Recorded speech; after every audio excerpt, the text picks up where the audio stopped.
Alrighty, and hi everybody! Welcome back to another big review!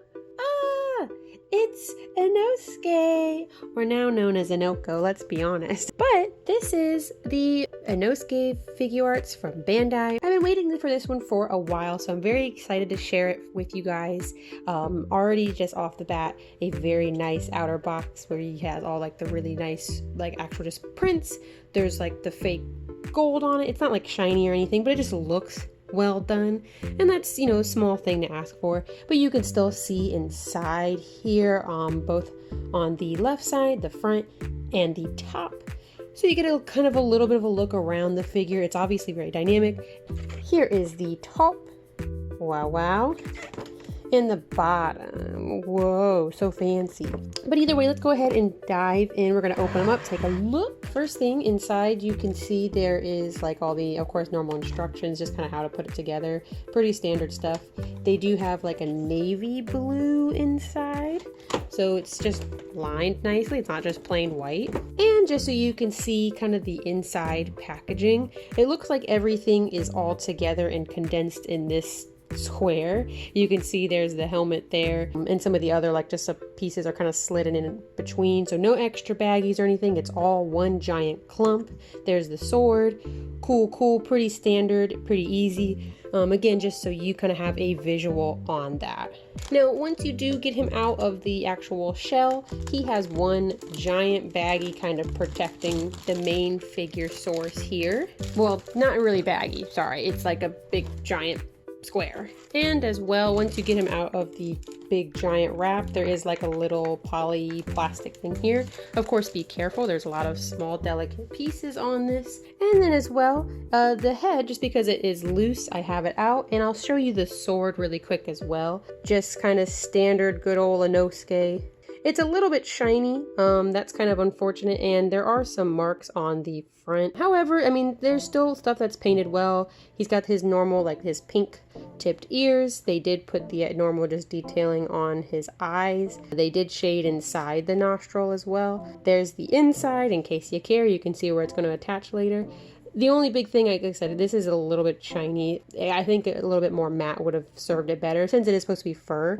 And he also has, of course, lei sword. This is the one that is loose. They have it where you reattach it onto him, that just, of course, because I don't want it to break since there are the two swords crossed. I already really like that they did do kind of jagged design for this, since that's technically how his swords are supposed to be, at least in the manga. Just so you can see too, because we want to get it all attached, you just kind of, for the sword, slide it right in. I mean, this is pretty self-explanatory stuff here, I feel. You do got to be careful. I'm going to do that off screen. This is very thin and very delicate, so don't put too much force in behind it. And luckily, this was not hard to put in. Now, I will probably be posing him without the mask, so we're just going to take a look at him primarily without it. There will be footage. I'll make sure to do footage of him with it at the end so you guys can see it, so don't worry if that's something that you prefer, but just my preference and just to save some time. Alrighty, and there he is, all out of the box. I'm very excited for this. This is kind of really the first I have that is so dynamic with the pose. It's, you know, obviously it's Inosuke in his beast form, or I really like this. Not only, it's just so dynamic with all the actual crosses and X's. Everything points center fold to him, even with the crossing of like his swords over his arms. I'm just very excited. And this is overall not the worst quality. I'm not going to say this is the best. There's some things I can see that probably could be a little bit better. However, I don't think this is like a particularly expensive figure, at least not for normal standards. Obviously, this is a bit small. It's pretty tiny. Boom. Nenroid sizing. It's going to be hard to measure, unfortunately, just because of how intensely sized he is, both round, height, but really, honestly, I'm just very excited, obviously, and I love Inosuke so much. He's become one of my favorite characters, like really, honestly, truly. Like, I love cosplaying him. I love all the merch that I have of him. I love every bit that happens in the show, and when I was reading the manga, it was just so good. He's just a good boy. Either way, though, we're going to take a closer look at him, just kind of how he is currently. Let's start off with his lovely face. Of course, he still has his cute girlish, boyish face. There's really no other way to describe it here. I just, you know, very cute. And does he have a mole on his face? I don't know if that's a misprint or if he has a mole that I just never noticed. All right, so it is not a mole. It is definitely a misprint where I kind of got like a little mole look at design. I mean, it's kind of cute actually. That'd be kind of cute if he had a mole on his face. You can kind of see it though. I mean, I know it's small. It's actually not even that small. You can see it pretty well. I can tell by the camera. Usually I'll say something and it's like not there. Don't think I can get it off. I kind of rubbed at it a little bit, so it looks like it's gonna be stuck on there forever, so sucks to be me. I do think they did a really good job, not only capturing just his overall aura, but his general expressions and mannerisms with his face. He's, like I said, got those beautiful, beautiful, gorgeous eyes. But then as well, he has his mouth all the way wide open, just big old chompers, because he's angry, yelling, screaming, fighting, etc.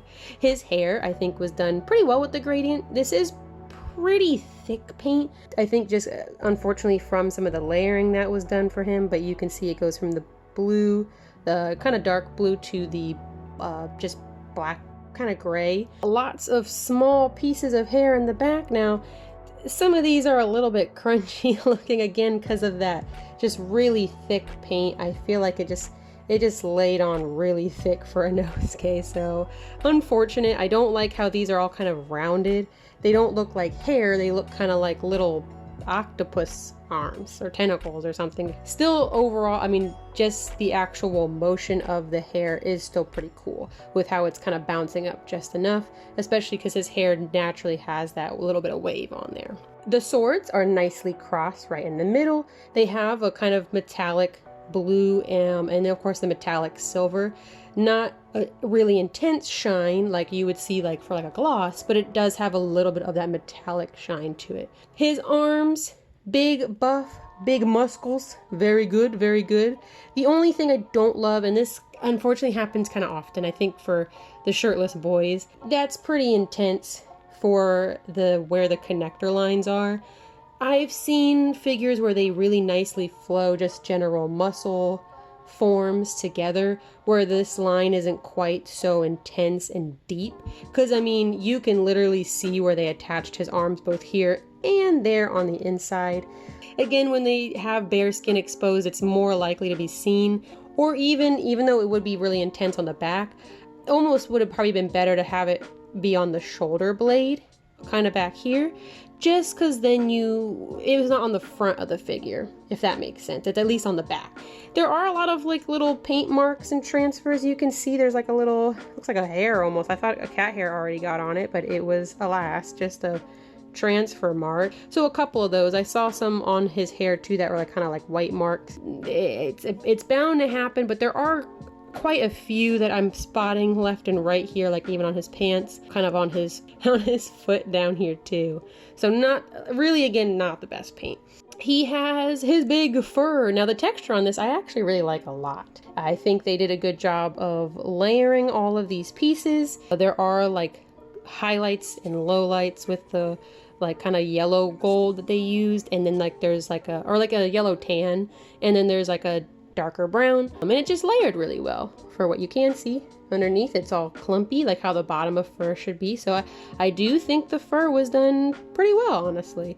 His big old legs, his big yoga pants, I mean, it's sculpted well with the actual texture. It is still kind of like that navy blue almost. Not quite as intense of a navy blue as I've seen. It's really pushing black here. Most of the navy blue is more so seen in his leg, his calf, I should say. Still not the worst. You can see a little bit underneath his little booty. It's kind of dark, but you know. I do like what they did for the fur that attaches to the top half. I think that looks really nice here with how many spikes and points there are. And it's actually pointed. It's not like a round point like how we saw with his hair. So thank goodness. It's the same thing over here on this leg too. It's just a little bit harder to see because it's bent underneath. Again, more paint transfers here. Hopefully that'll pick up. Yeah, you can see that. It's that white there.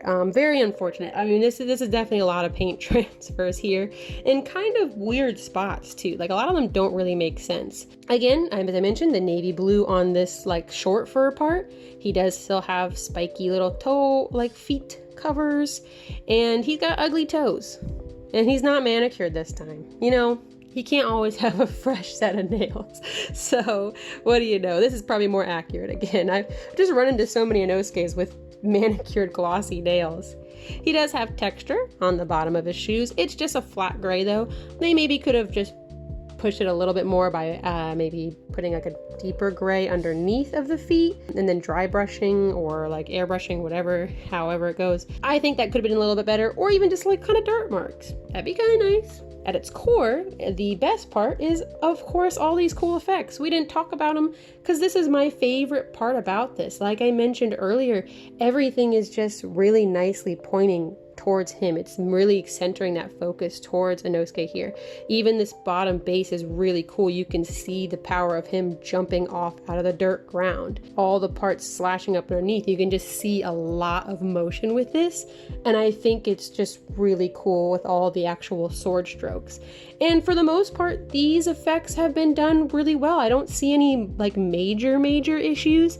Again, paint, I mean, what are we going to do at this point? It's not really even a surprise that some of the paint is not perfect, but they did overall, like this is gradiented really nice. They made sure to put like the dark blue here and then the light white or clear at the end. So, I mean, it's just such a different figure for me. It's really honestly exciting because I love Inosuke a lot and I just don't have any figures that are like this. So, also, me from the future. So this is the inside of the head, and unfortunately, what's new? More paint on his body. There's lots of little black marks, presumably from his hair. You can see there's like quite a few, like here. These are pretty hidden, but you know, I don't know why they had such an issue with this. His back right here also looks like dirty, but just wanted to share. Back to the original video. Alrighty, but that is going to bring us to the end of the video, everybody. I obviously really still like this figure. This figure is more of a statement piece with the emotion and the actual dimensions that it has for it. Obviously, the biggest ding, we already talked about it, but the paint could be a little bit better. I think there could be things that could have been pushed a little bit more for the actual layering of the paints. Sometimes it was too thick. Sometimes it maybe didn't have enough paint. Sometimes maybe it didn't flow as well. And obviously all the stray marks, not really the best. It's really unfortunate there was so many of those marks there. Obviously the slashing and everything, his expression, the pose, all fantastic. So overall, this is still a really great figure. I will be posting more pictures of him. That's gonna be at my Instagram. That is at Desunasis.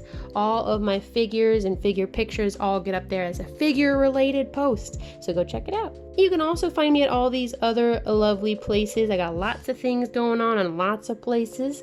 I'd love to see you there. I appreciate you sticking around to the end of my video. I hope you have a great rest of the last week, especially because it was the holiday week for all those celebrating Christmas or any of your other previous holidays were in that time. So I hope you had happy holidays too. And I hope you have a great rest of your next week. And I'll see you guys again